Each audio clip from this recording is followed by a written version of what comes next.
When Rodney Smith started creating YouTube tutorials for board games, he did not know where it would take him.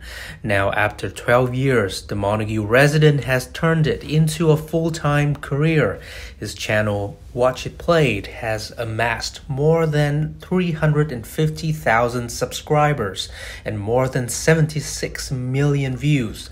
Smith says it might seem frivolous to think of creating YouTube videos as his life's work, but it is through playing board games and making videos about it that has helped him form some of the most meaningful relations in his life.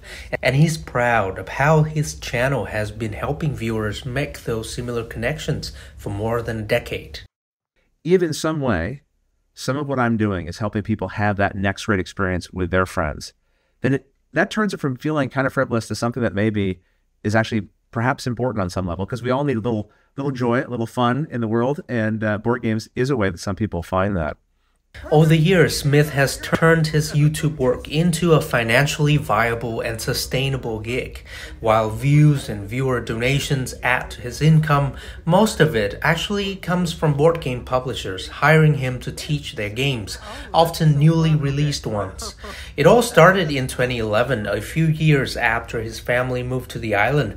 Being a longtime fan of board games, he wanted to create tutorial videos on YouTube.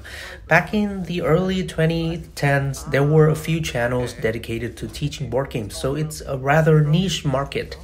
As he made more videos, more people became interested in his channel, and so he started to seriously consider turning it into a full-time career.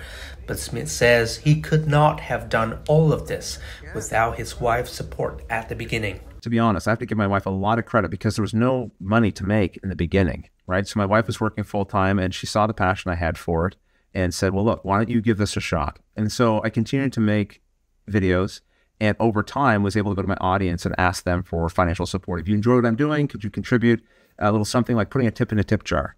And thankfully people did, and they continued to do, until the channel could grow big enough that now publishers will come to me to hire me to do tutorial videos for their games. Nowadays, most of his work involves receiving games from publishers, carefully reading the rules, and writing a script before recording tutorials in a basement studio. While he was initially the sole creator of videos for Watch It Played, the channel has since expanded and welcomed several team members who contribute to its content. Smith says he's been enjoying doing the job for more than 12 years and plans to continue as long as possible. In Three Rivers, P.E.I. I'm Nguyen for SaltWire.